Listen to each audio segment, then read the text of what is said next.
একজন নারী যখন গুম হয় সে কি পরিমাণ ওখানে থাকে সেটা এভাবে প্রকাশ্যে বলার মতো নয়। বারবার আমি বলতেছি যে নয়, একজন নারী হয়ে একজন নারীর দুঃখ বুঝে নেই, এটা আমি বিচার চাই, বিচার চাই। এভাবেই গুমের ভয়াবহ অভিজ্ঞতার কথা জানাচ্ছিলেন ভুক্তভোগী নারী। তার অভিযোগ, কোনো অপরাধ না করেও শুধুমাত্র জামায়াত কর্মী হওয়ায় স্বামী সন্তান সহ পুরো পরিবারকেই গুম করা হয়। একজন নারী সরকার হয়ে কিভাবে একজন নারীর উপর এভাবে নির্যাতন করতে পারে তার বিচার চাই আমি। শুক্রবার দুপুরে আন্তর্জাতিক গুম প্রতিরোধ দিবসের আলোচনা সভায় বক্তব্য রাখেন গুমের শিকার ইউপিডিএফ সংগঠক মাইকেল চাকমা ও কর্নেল হাসিনুর রহমান।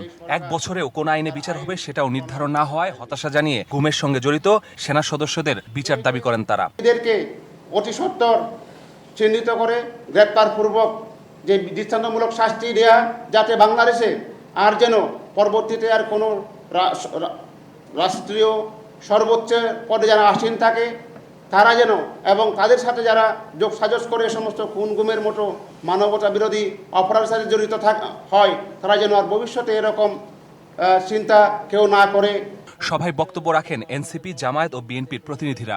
আশ্বাস দিয়ে বলেন, দেশে আর কোনোদিন গুমের সংস্কৃতি ফিরে আসবে না। দেখলাম সব শ্রেণী পেশার মানুষ এক হয়েছে, এমন একটা অবস্থা যেখানে ফ্যাসিবাদ এবং ফ্যাসিবাদের দোসরেরা একদিকে আর গণতন্ত্রকামী প্রতিটি ব্যক্তি, প্রতিষ্ঠান, রাজনৈতিক দল আরেকদিকে। সেই গণ অভ্যুত্থানের পরে আমরা এমন একটি বাংলাদেশ আজকে পেয়েছি যেখানে সত্যি আমরা স্বাধীন দেশে স্বাধীন নাগরিক হব, আমাদের অধিকার থাকবে, আমাদের মানবিক মর্যাদা থাকবে, আমরা সাম্য পাবো আইনের চোখে, আদালতের চোখে, রাজনীতির চোখে, রাষ্ট্রের চোখে। আমরা সবাই আমাদের প্রাপ্য যে সমতা সেটাকে এনজয় করবো। এফআই সংস্কার করতে হবে, এনএসআই সংস্কার করতে হবে। তাদের যেসব কর্মকর্তা সদস্যরা গত 15 বছরে বিভিন্ন ধরনের হত্যা গুমের সাথে জড়িত ছিল, তাদের নাম তালিকা করে তাদেরকে স্পষ্ট করে বিচারের মুখোমুখি করতে হবে। তাছাড়া সেই পুরানো সেই সংস্থা, সেই চক্রকে স্পষ্ট রেখে আবারও নির্বাচনে যাওয়া মানে নির্বাচনকে তারা তাদের মতন করে প্রভাবিত করবে। কারা সরকারি দল হবে, কারা বিরোধী দল হবে, সেই ডিজাইনের ভিতরে তারা যে প্রভাব রাখার চেষ্টা করেছে সেটা বাংলাদেশে আর কখনো হতে দেওয়া হবে না।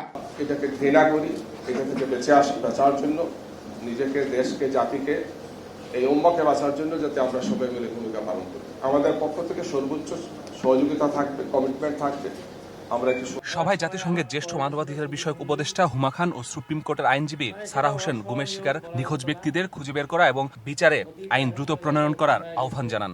To put the highest punishment is not a guarantee for conviction. Experience tells us that the crimes where the death penalty is a punishment. গতকালকে সেখানে দেখা যাচ্ছে যে দাবিগুলো অনেকটা প্রতিফলিত হয়েছে, যে ঘাটতিগুলো রয়ে গেছে সেগুলো সম্পর্কে হুমা খান এখনই বললেন।